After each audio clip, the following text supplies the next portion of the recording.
Principal Matters podcast, episode 501. Hi, friends. Welcome back to another Principal Matters with my co-host, Dr. Jen Schwanke and Will Parker. And each week, Jen, we have a chance to just kind of catch up with each other and our listeners.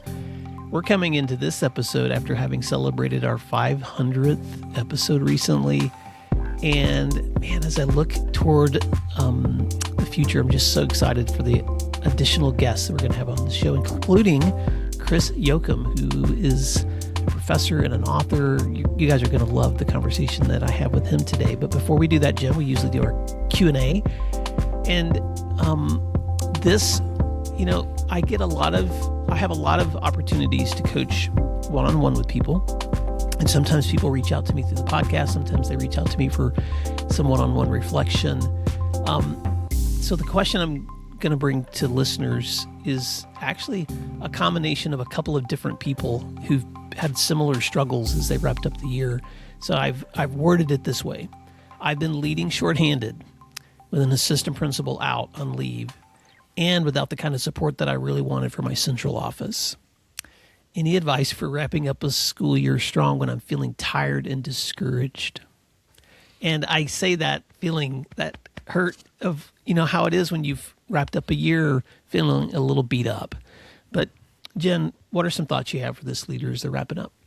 Well, like you, I just feel bad. As you were reading the question, I'm reading it here on my screen as you were reading it aloud. And I just know that feeling. It's just this, kind of disheartened and I'm having to do the work of two people, probably not feeling appreciated at all. Probably not feeling seen from the central office. And so, this listener asked for advice. My advice would be, don't forget you're probably doing a really good job and you're probably being much more effective than you feel. Whenever anybody does two jobs in place of one, you don't feel great about it. But at some point, this listener is going to look back and think, yeah, I did that. I did, I picked up the slack from my assistant principal and, I did it. But right now in the muck of it, probably feeling pretty discouraged. I'm glad you said that. I'll say a couple of things that I think are just important. Communicating your needs for support to central office may look different for different people. So I don't want to make any assumptions, but I do want to say this. You can't assume people know you need their support unless you tell them. And so sometimes people think you're just doing fine. You're just doing great until you fall apart or until you just come to them at that crisis.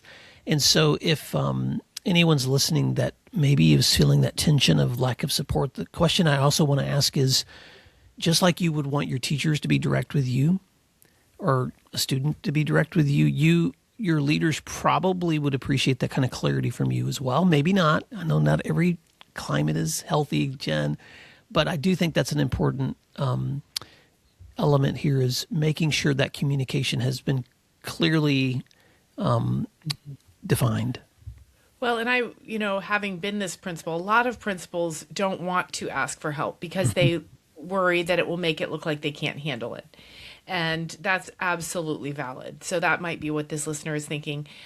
So any sort of ask maybe should come with some data. It's May, I'm having double the discipline, or we're having 4 parent events, or, and clearly articulate the need. Because none of us as principals want to call a central office and say, I can't do this. It's not an option. So you have to be, I think, specific with what it is that would really, really help. Maybe I need somebody to cover IEP meetings. Is there anybody that can do that while I do these other things? Just have a really specific ask, I think would really help. Super practical. And then the last thing I'll add for anyone that may be in the same situation, because especially as you're wrapping up the year, you're feeling tired, you're feeling discouraged, you may not feel motivated. As obvious as this sounds, I want to say it anyway, but try to step into settings where you're with kids as much as you can and soak in the moments of their craziness and joy and ridiculousness and just to remember why you do this work. Because sometimes, Jen, on my worst days, that's the only place I could get recharged is reconnecting with the reasons that I'm coming to that school. And so I know we talked about that many other times, but I just want to say that too. All right, friends. You know that as we're wrapping up a school year, that Jen and I are both already scheduling lots of events and PD and coaching for next year. So if you're thinking about your summer, if you're thinking about when teachers come back, if you're thinking about throughout the school year, and you have a need where either one of us could step in and provide some professional development or point you to friends who can, we'd love to do so. So Jen, how can our listeners stay connected with you and your wonderful newsletter? Yep, they can find me at jenschwanke.com, and there they can fill out a form to contact me, to email me, or subscribe to my weekly newsletter. And you can find all of my information in today's post at our website at williamdparker.com. Jen, I know listeners are going to love this conversation with Chris. And until next time, thanks for doing what matters. Thanks, everyone. Let's take a moment to thank our sponsors, and then we'll be right back. Everyone talks about the power of data-driven instruction. But what does that actually look like? Look no further than iExcel, the ultimate online learning and teaching platform for K-12. iExcel gives you meaningful insights that drive real progress, and research can prove it. Studies in nearly all 50 states across the U.S. show that schools that use iExcel outperform other schools on state tests. Educators who use iExcel love that they can easily see how their schools are performing in real time to make better instructional decisions. And iExcel doesn't stop at just data. iExcel also brings an entire ecosystem of resources for your teachers with a complete curriculum, personalized learning plans, and so much more. It's no wonder that iExcel is used in 95 of the top 100 school districts. Ready to join them? Visit iexcel.com/PM to get started. You're listening to Principal Matters, the School Leaders Podcast. Hi, friends. This is Will Parker, host of Principal Matters, the School Leaders Podcast, where each week we bring you inspiring, innovative, and imaginative ideas for your own school leadership. And this week, we're going to be talking about developing teacher leaders with my special guest, Dr. Chris Jochum. Dr. Chris Jochum is the founder and CEO of CJ Leadership Solutions. He is a nationally recognized speaker, trainer, and coach who believes in leadership that's all about influence, not titles. Chris works with organizations across the U.S. and abroad to strengthen culture, climate, and leadership at every level, and he serves as professor and chair of teacher education at Fort Hays State University in Kansas, leading a large teacher preparation program. Over nearly 3 decades in education, he has worked in K-12 and higher education, beginning his career teaching Spanish and English as a second language in public schools, and later holding faculty roles at the University of Central Missouri and the University of Nebraska at Kearney.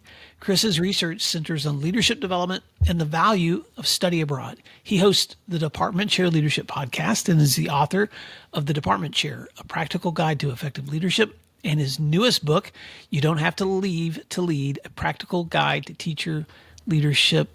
Chris Jochum, welcome to Principal Matters Podcast. Why don't you fill in the gaps on that intro and tell listeners something else they may be surprised to know about you? Well, first of all, thank you. As the saying goes, first time, long time. So been a fan of your podcast and real honored to be here.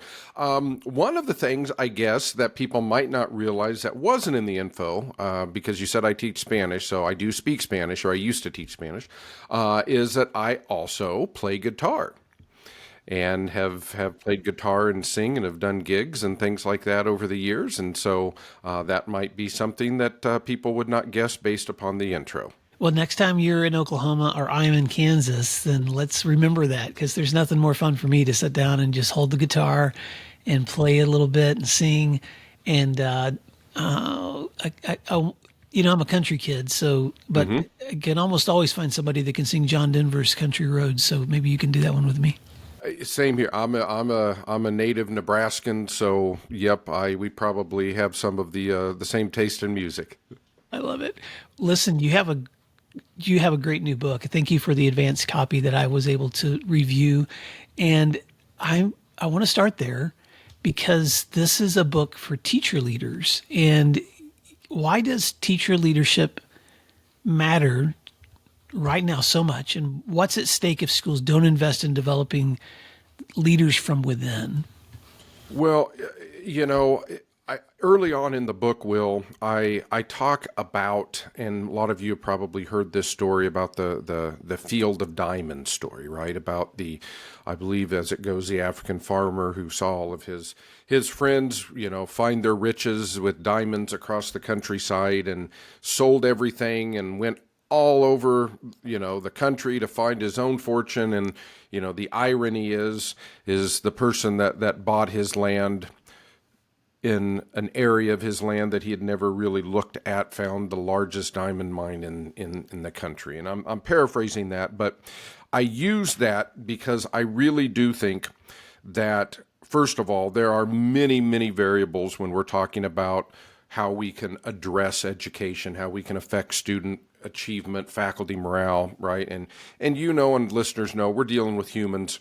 So statistically, even if we can move the needle a little bit, it's probably significant. But again, I think every school, just like the kiddos in the school, our field of diamonds, that with the right teacher and the right encouragement, they can do things that maybe we didn't think they could do. I believe, through my research and my own experience, that each school, there are a handful of people who, if given the right environment, the right encouragement, the right framework, can not only, for lack of a better term, unleash their natural leadership ability, but do so in a way that it starts with ground zero, which is in their classroom in front of kids. And it empowers them. It gives them the two things I always like to help people with is permission and perspective, to maybe see things differently, to maybe lean into some things that maybe they before didn't think they could do. And also is expand their reach into the hallway, to teachers next door, to maybe the district level.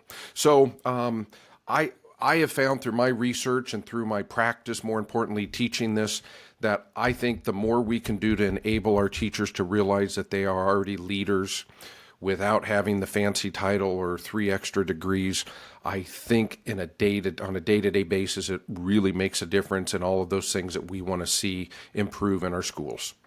That's so important. I was talking to a leader this week because I do a lot of coaching with principals, a leader in a new setting, a new school, although experienced in other settings, but this is a new setting.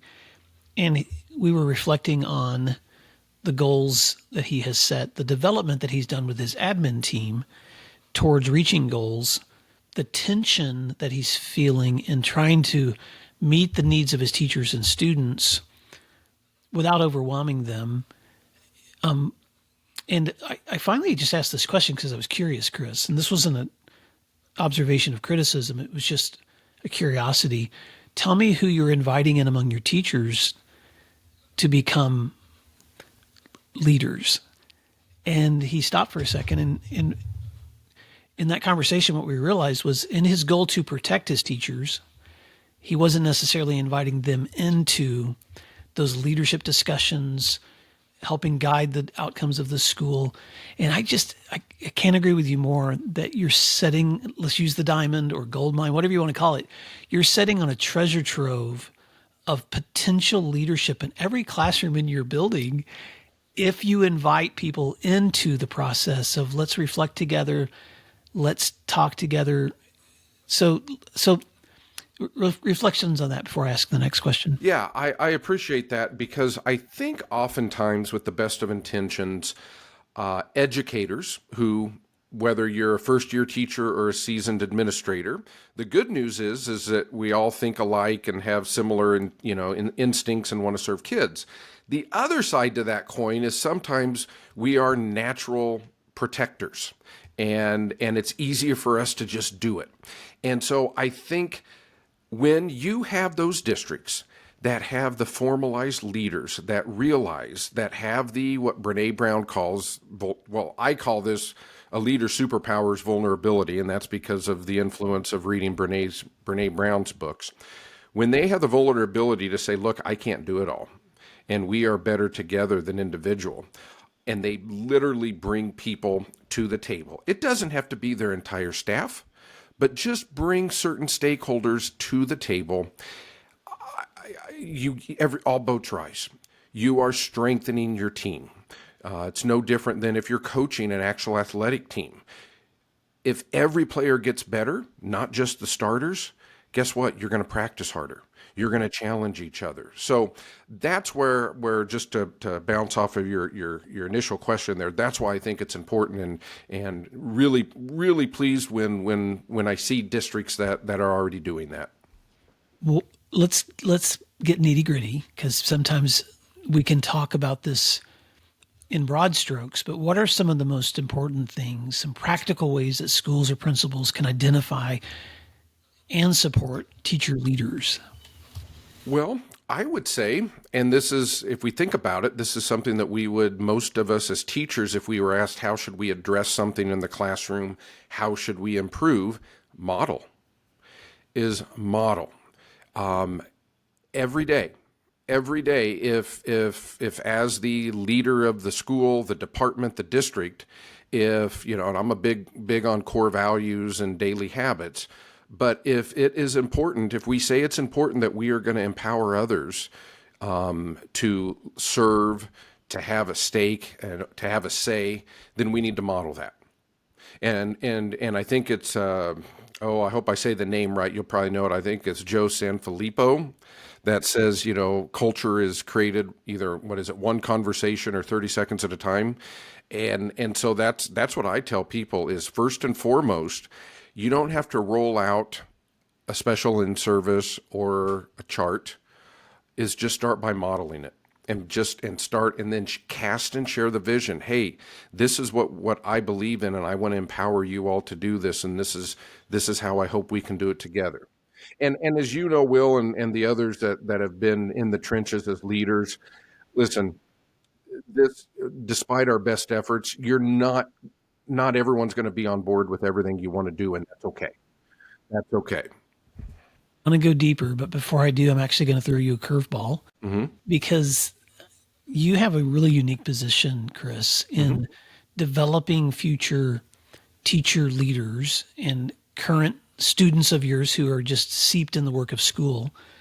I'm sure you also get feedback from them on things they wish their principals knew. And so talk to that for just a moment to speak to us. This whole podcast is built around the development of school leaders. Sometimes, though, people will tell you things they wouldn't tell their leader. So what are some things you would want their leaders to know these teachers would say to them if they could? Well, and thank you, because we're fortunate.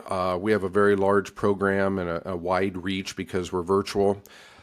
What I would say to principals is don't, we probably all do this with the best of intentions, don't assume. And even if it is directly, if you have those new or those baby teachers, let them know, hey, it's okay to mess up. If you're perfect the first year, something's probably wrong, right? Either I'm not seeing things as I should as your leader, or maybe you're not being honest. But in mine, I've been in this role for 10 years, and I've been training teachers or teaching teachers even longer. And especially all new teachers, but this is accurate, especially those elementary teachers that are really, really concrete, sequential, and really don't want to mess up. Let them know day one, hey, you're not going to be perfect. I'm not perfect, and I've been in it X amount of years. Let me know how I can support you. And every time I pop in your room, you don't need to get nervous. I'm not here to catch you doing anything. I'm here to help you.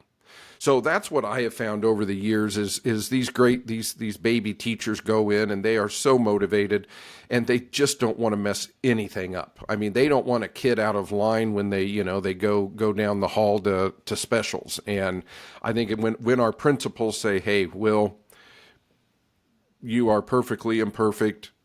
You're going to be a lot better 6 months from now than you are now. I expect you to mess up. Just let me know how I can help. I think that will pay huge dividends. That's so good. I can't help but think of a wonderful resource that I've referred to on this show many times before. Former guest David Yeager, who wrote a book, 10 to 20, The Science of Motivating Young People. And he talks about how that science also works for motivating principals with teachers, managers with their employees. And the key of the many that he unpacks there, Chris, one of the keys is saying out loud the things you intend, because we assume people know our hearts or our intentions. And there's a lot of quantitative science now that he's used in his research that supports when people know exactly the things you're thinking and your intentions when you're helping, supervising, observing them, they will their achievement levels immediately rise when they're clear on your intentions and they're not trying to guess why you're there, why you're giving them that feedback. So thank you for saying that. That's so powerful. While you're thinking about, you have this really great section in your book. I actually copied it in the notes because I hope you don't mind, because I'm going to share it at the bottom of the notes that you call the credo for teacher leaders. And so I wanted to give you just a few minutes to riff on that. What are the core beliefs and commitments that you think every teacher leader should hold on, and kind of walk us through that credo and why that's important to you? Okay. Well, and I appreciate that opportunity, because a little backstory here, I've always been had great mentors. I've always been a student of leadership, all of those things. But I started into teacher leadership. I ended up teaching a special topics class, and I was finishing up my first book. So I was pretty well steeped in the general leadership, I guess, literature. And maybe like some of you, I had heard, in the many buzzwords that we hear in in education, I had heard of teacher leadership.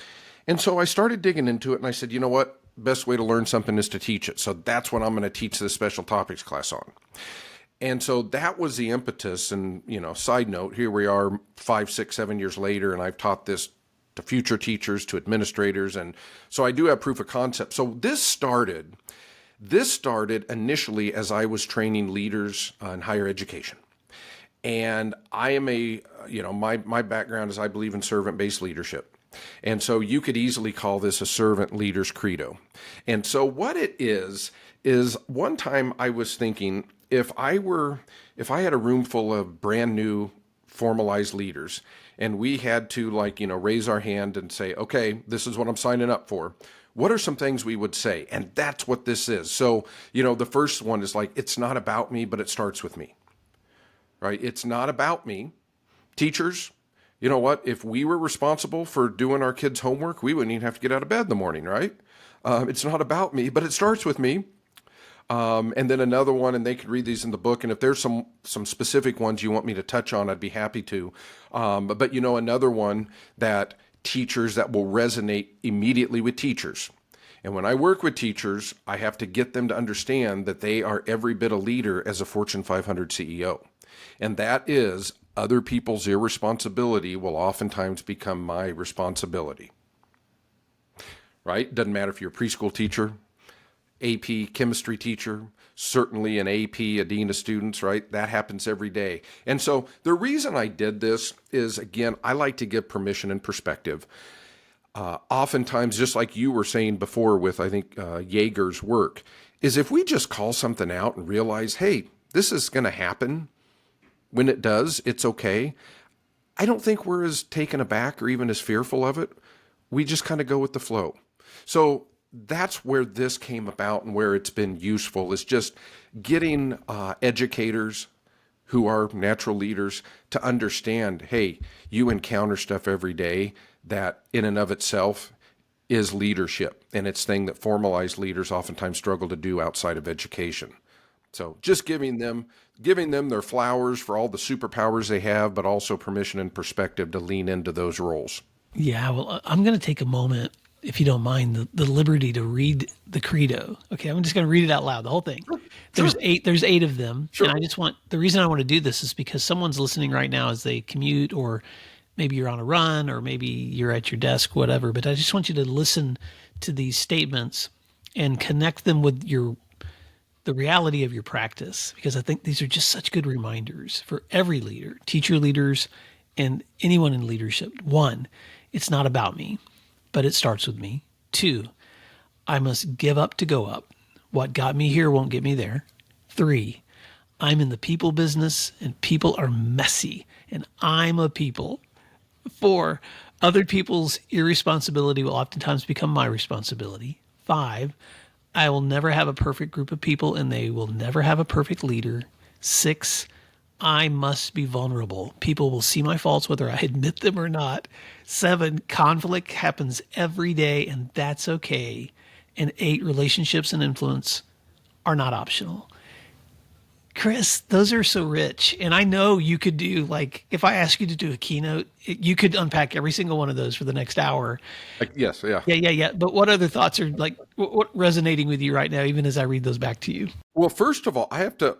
That was what a moment for me to hear that read back. It's like the first time someone read my first book and said, "Hey, I highlighted this sentence." What a great experience! So thank you. That was a first for me with this. I guess what resonates is just stepping back and realizing that this. And again, I learned this the hard way. Right? I messed up, figured it out. And again, I am a student of research, and so this is, I believe, pretty well informed.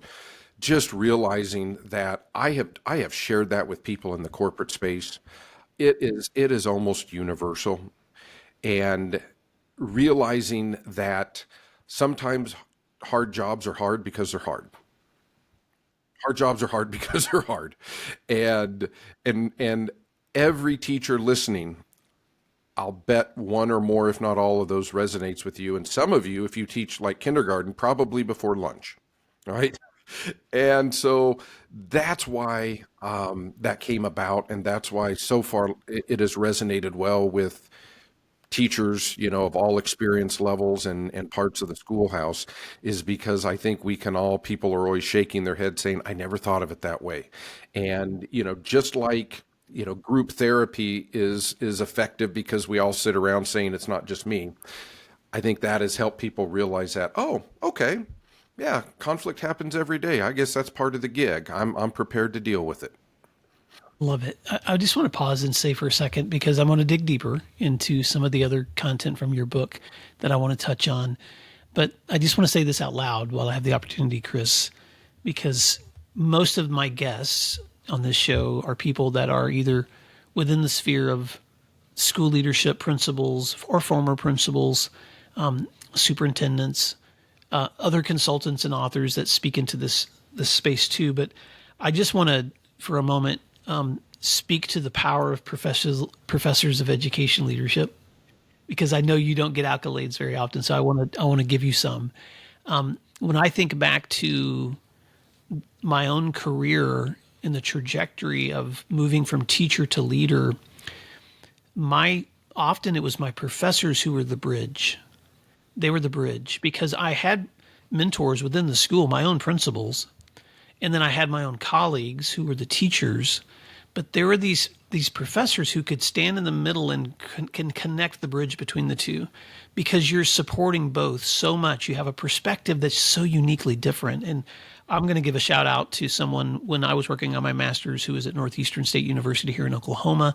She's now at Northwestern State University, which is out in the western part of the state, Jen Schwanke, who was, at the time she was teaching me, a practicing principal. And then before I graduated, she transitioned to become dean of that school of education. And so I just want to acknowledge that you have such a unique role in bridging the gap between those two. You also talk about, and this is your quote, that leadership is a day job. Yeah. Leadership is a day job. What do you mean by that? And what are examples that you want listeners to carry with them from that quote? Yeah. Well, again, my background is, I taught Spanish or ESL. So we all have natural gifts, and mine is language. And so there's a little play on words like that, right? Because if every teacher listening say day job, really? The principal that just got done doing nighttime supervision is thinking, I don't think so. What I mean by that is, when we are in the business of serving others, it is a day-by-day process. Daily. So when I say leadership is a day job, I mean it comes down to being intentional about things day by day. And I say that not to be overwhelming, but to actually give us permission to realize, when it's August, and by the middle of September, when whatever plan or initiative I thought I would do with my staff or my kids has gone south, you know what? It doesn't mean we endure it until May or June. What it means is I actually probably have 165 more times to get it right. And so it is a day job. And so I even developed, what I call my Leaders Daily 5. And that came, as I said, full disclosure, I'm a native Nebraskan. And so I am of the generation that, like Will and maybe others, if you are native Oklahomans, we used to have a bitter rivalry. And I know that because my grandma was from Oklahoma. But nonetheless, John Cook used to be the longtime volleyball coach for the Nebraska Cornhuskers. And in his book, he talks about 3 things that he would ask himself. And I got to thinking, I had a really great teacher ed professor when I was in college. He'd been a teacher, a principal, superintendent many years ago, because this was 30 plus years ago for me now. He worked with Mantle and Hunter at UCLA. And he would always say, at the end of every day, ask yourself, would I have enjoyed being a student in my class today? Right? Some days it'll be no, but if most of the time it's yes. And so I got to thinking, and so I came up with, leadership's a day job. It's about your daily agenda. It's about the daily decisions you make. And then the daily 5 just said, you know what? You don't have to ask all of these, but if you're up against it or you're wondering, am I doing okay? One of these 5, such as, would I want to be my leader today? Right? Would I want to be my teacher today? Would I want to be my leader? Whom am I serving? If you're like most humans, we get a little selfish, and sometimes we have that, I deserve as opposed to I'm here to serve. Am I willing to be uncomfortable for others?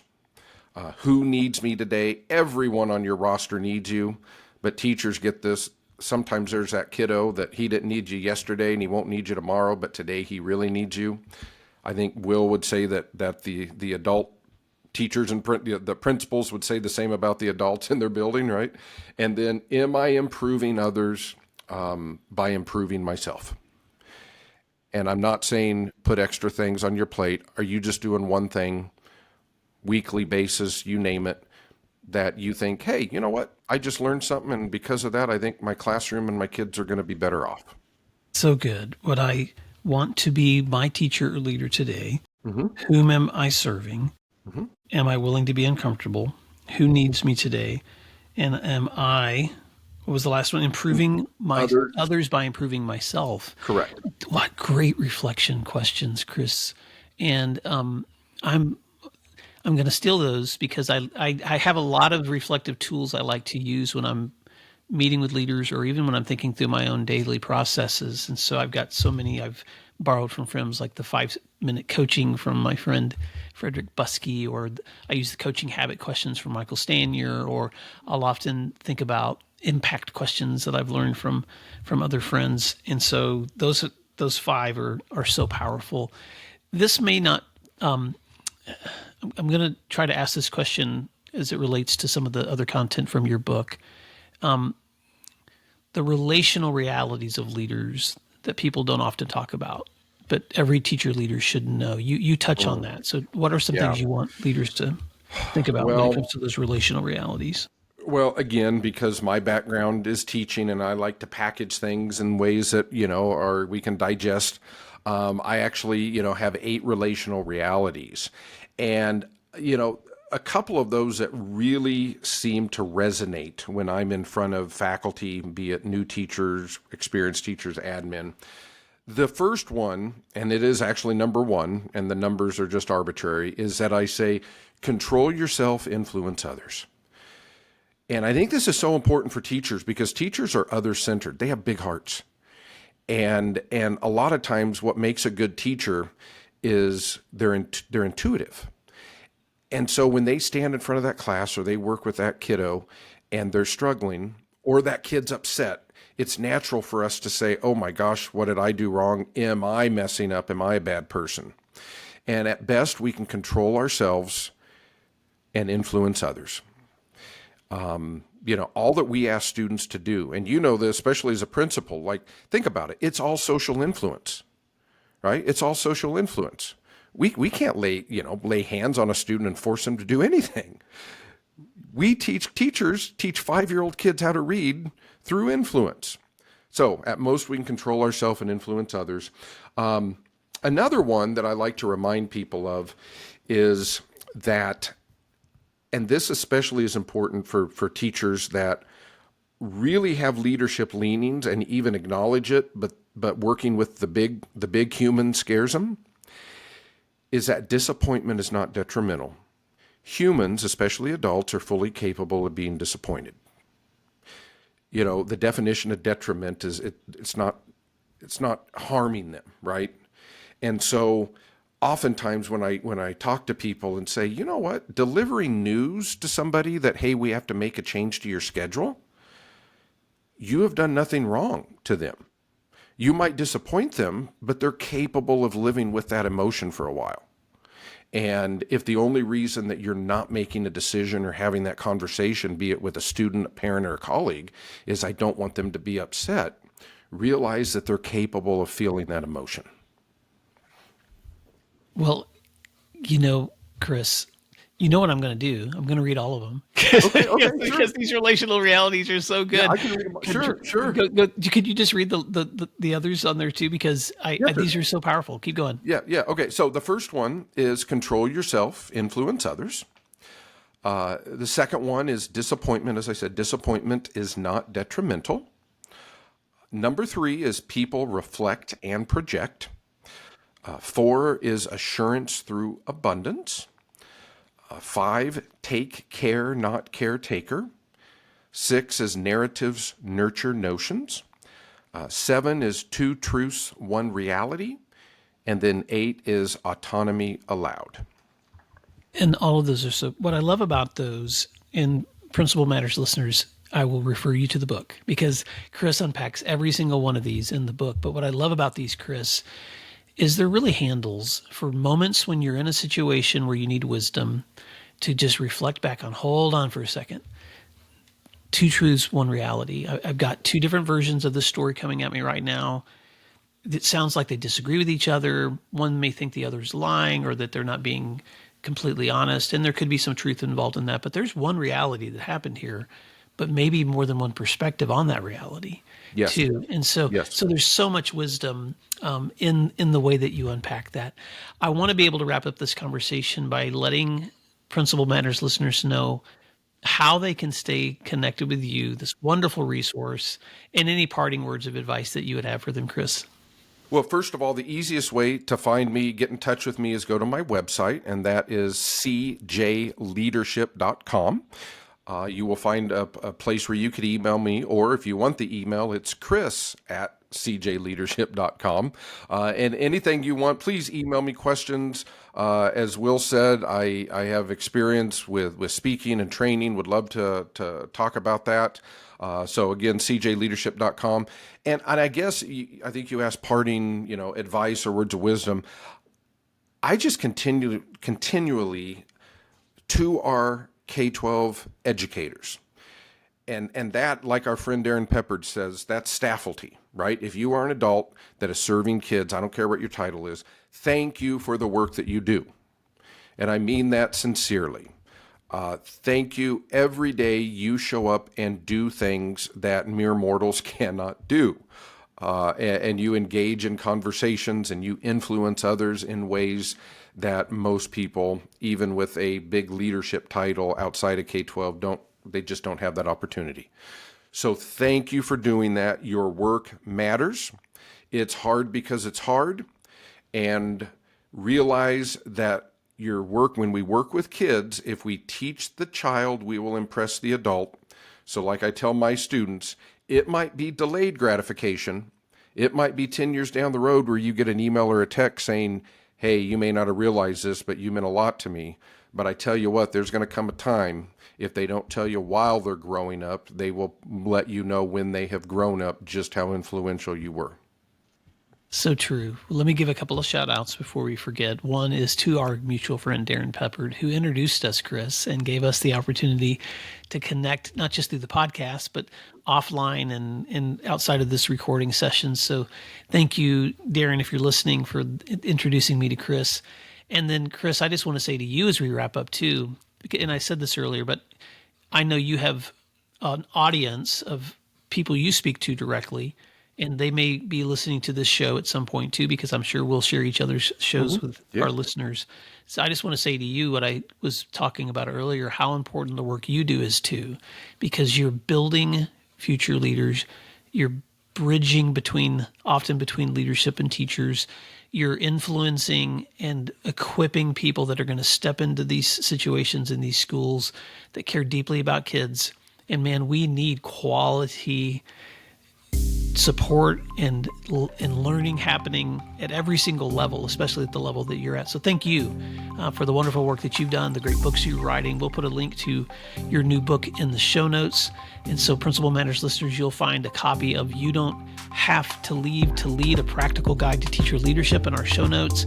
And we'll also put Dr. Jochum's contact information there. And just so in case you're typing his name in to find this podcast later, it is Jochum is spelled Jochum. Yep. And Chris, I'm sure that gets misspelled all the time.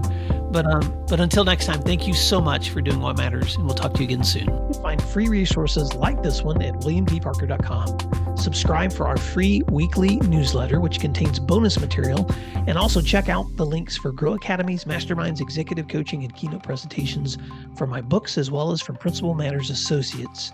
You can find out more under our speakers tab at williamdparker.com. Thank you for learning together, and thank you for doing what matters. Principal Matters.